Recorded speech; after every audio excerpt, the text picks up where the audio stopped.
Kanina pa kami nabubuisit sa'yo eh. Sa totoo lang. Alam mo ba ibig sabihin ng tumbado? Apelyido mo ito eh. Alam mo, pati apelyido mo eh, hindi mo na pinaniniwalaan.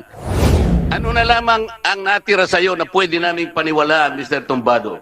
I move that he be declared in contempt, Mr. Chair. I so move. Second demotion.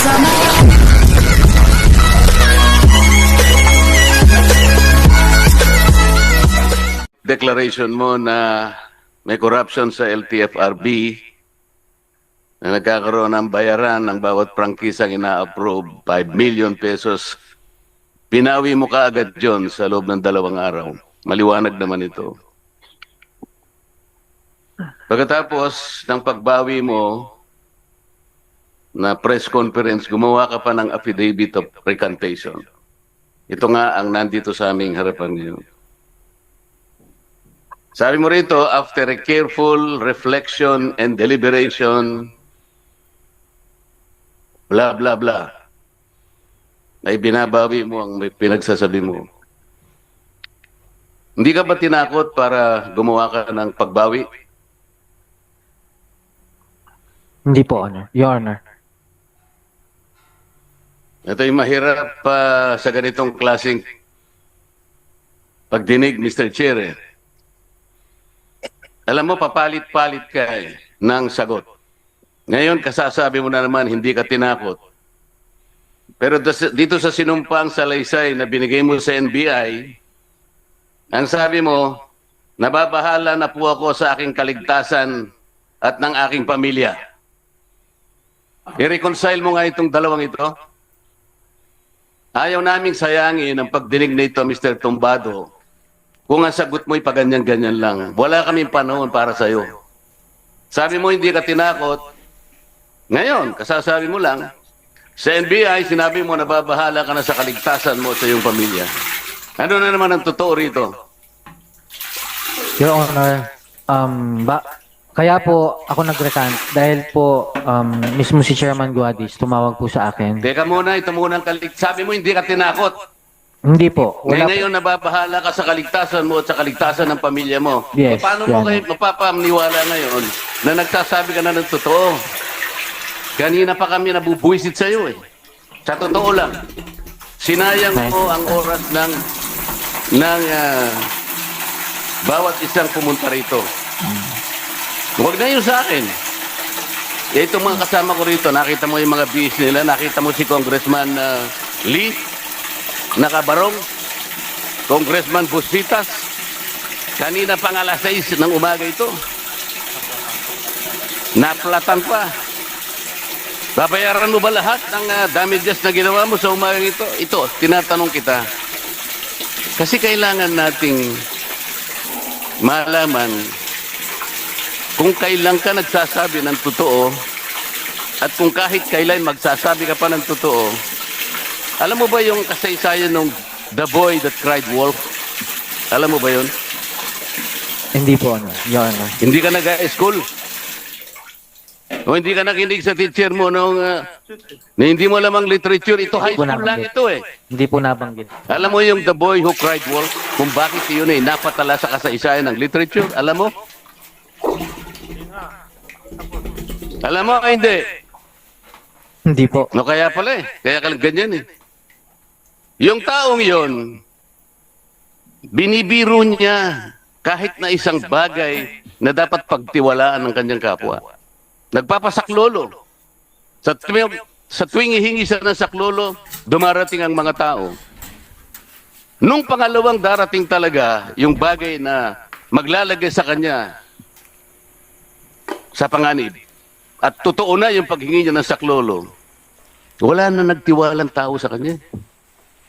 Gusto mo bang mangyari sa buhay mo yan? Na kahit isang tao, wala nang maniniwala sa'yo?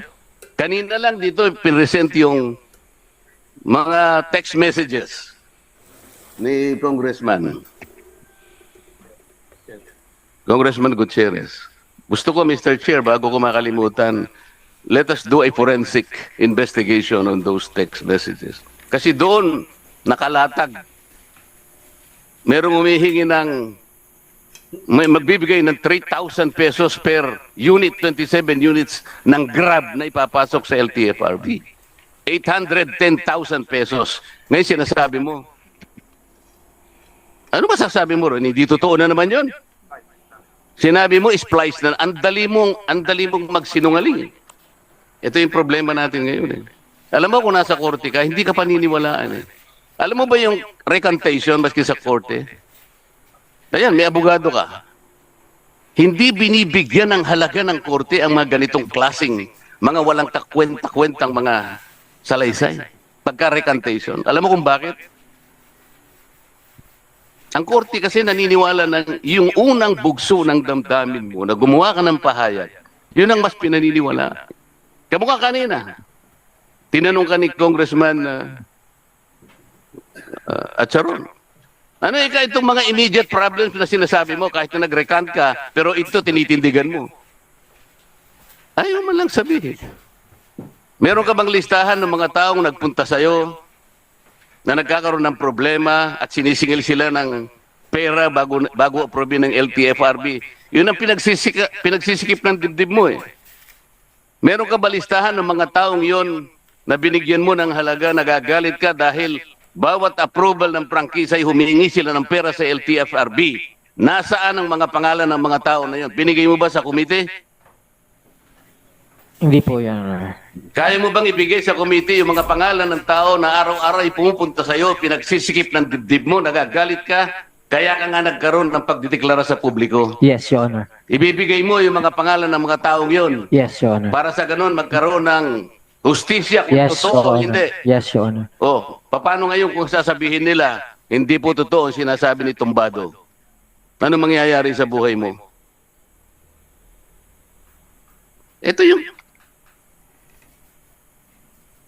sabi mo after careful deliberation.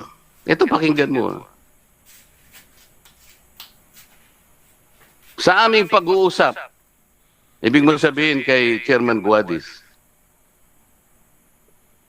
matapos ang press conference ay tinawagan ako ni Chairman Guadis at nagmakaawa siyang ako'y makausap at nakiusap na bigyan ko siya ng pangalawang buhay, ibalik ang reputasyon at karir sa dahilan ng aking pagbawi o recantation.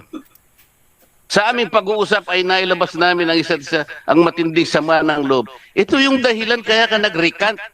Hindi dahil for careful deliberation. Huwag mo kaming pagsisinungalingan. Alam mo ba ibig sabihin ng tumbado? Apelyido mo ito eh. Alam mo, pati apelyido mo eh, hindi mo na pinaniniwalaan. Ito ang huling tanong sa'yo. Ano ang paniniwalaan namin? Yung public declaration mo o itong recantation mo na binawi mo rin? Ano na lamang ang natira sa'yo na pwede namin paniwalaan, Mr. Tumbado? Yung pong recantation ko, wala po akong direct knowledge na kasabwat si Chairman Guadis. Ang tinatanong ko sa'yo, ang akin lang ano ang po, pagbabasihan namin para paniwalaan pa namin ang sinasabi mo ngayon tungkol dito sa recantation?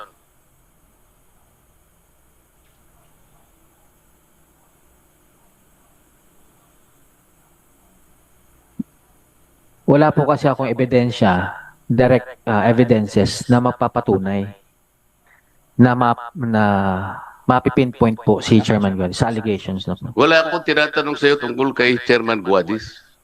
Ang tinatanong ko sa iyo, ano na lang ang natitira sa pagkatao mo sa umagang ito na pwede naming paniwalaan? Para hindi naman masayang ang oras at pagpunta rito ng aking mga kasamahan.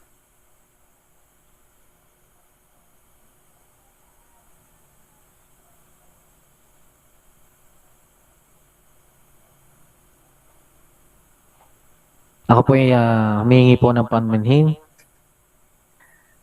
sa nangyaring sigalot po na ito.